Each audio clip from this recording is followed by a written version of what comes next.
साध संगत जी, प्यार से कहना धन निरंकार जी। इस वीडियो में निरंकारी सद्गुरु के दिव्य विचारों के माध्यम से समझाया गया है कि अहंकार कैसे मनुष्य के जीवन में दुख, दूरी और अशांति पैदा करता है और कैसे विनम्रता, प्रेम और सेवा के माध्यम से हम अपने जीवन को सुखमय बना सकते हैं। अगर हम अपने जीवन में नम्रता, प्रेम और सेवा को अपनाते हैं तो हमारा जीवन न केवल सुंदर बनता है बल्कि समाज में भी शांति और भाईचारे का संदेश फैलता है। ये वीडियो आपको प्रेरित करेगा कि आप अपने जीवन में अहंकार को त्याग कर विनम्रता और मानवता का मार्ग अपनाएं। हम किसी भी परिस्थिति में हो, हमें ये याद रहे कि हमने शिकवा शिकायत नहीं करनी, सिर्फ शुक्राना ही करना है कि शायद निरंकार ने मेरी औकात से बढ़कर मुझे दिया है।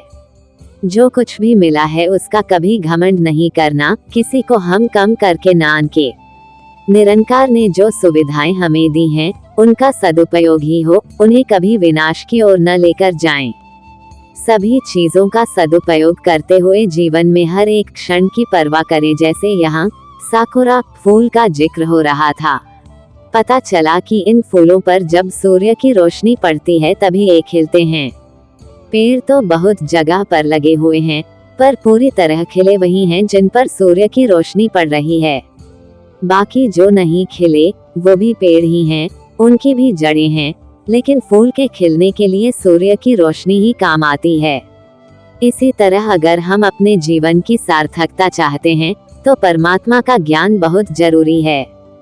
हम हिंदू, मुस्लिम, सिख, ईसाई किसी भी धर्म के साथ जुड़े हों, कहीं पर भी विश्वास रखते हों, सबका निचोड़ तो एक ही है। जैसे अर्थात हाइड्रोजन और ऑक्सीजन के कॉम्बिनेशन संयोजन से पानी बनता है, उसको हम किसी भी नाम से पुकारें, जल, नीर, वाटर आदि, पर है तो वह पानी ही। इसी तरह अपनी श्रद्धानुसार हम इस परमात्मा को चाहे किसी भी नाम से पुकारें, सब इस परमात्मा के ही नाम हैं।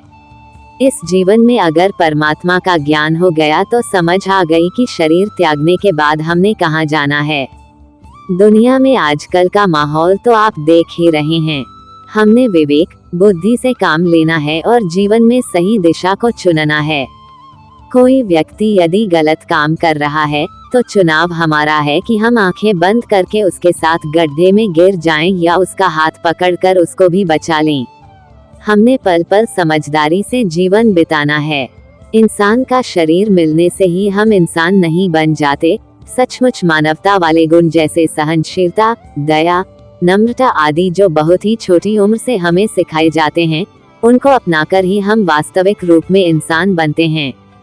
किसी की मदद केवल उस समय नहीं करनी जब वो मुश्किल स्थिति में हो, बल्कि खुद भी ख्याल रखें कि ऐसी विपरीत परिस्थिति आने से पहले ही उसकी मदद की जाए।